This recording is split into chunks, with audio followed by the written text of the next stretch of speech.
recently?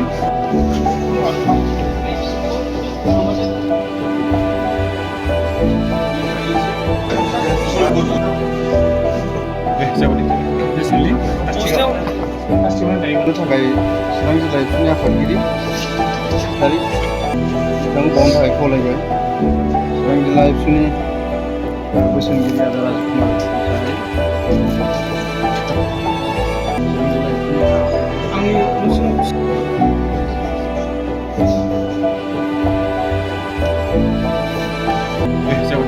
Recently?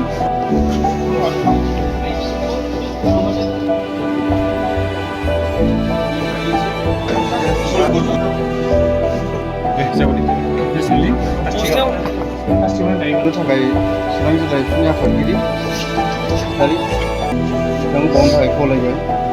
चिरां जिल्ला एबसुनि बोसोनगिरि आदा राजकुमार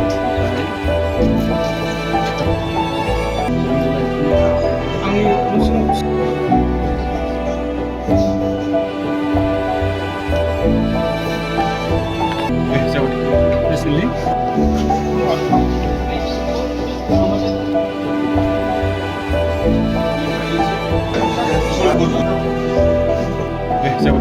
Recently?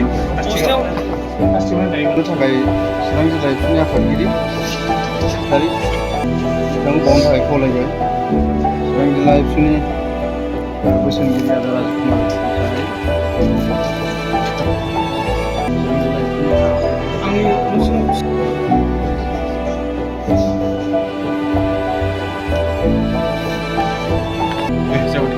Recently?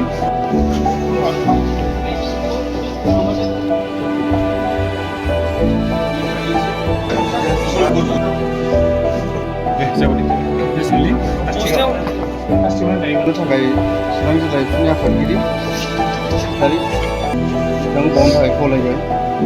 चिरां जिल्ला एबसुनि बोसोनगिरि आदा राजकुमार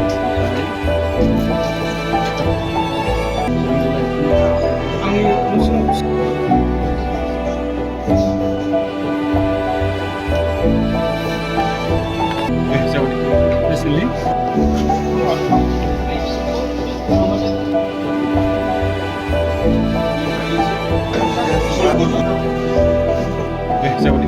Recently? थाखाय चिरां जिल्ला एबसुनि आफादगिरि सेक्रेटारि बिथांखौ बावनो थाखाय खावलायबाय। चिरां जिल्ला एबसुनि बोसोनगिरि आदा राजकुमार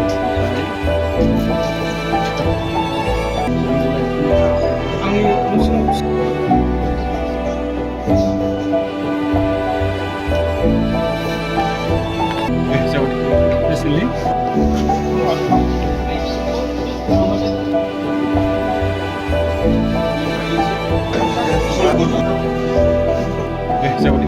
Recently? थाखाय चिरां जिल्ला एबसुनि आफादगिरि सेक्रेटारि बिथांखौ बावनो थाखाय खावलायबाय। चिरां जिल्ला एबसुनि बोसोनगिरि आदा राजकुमार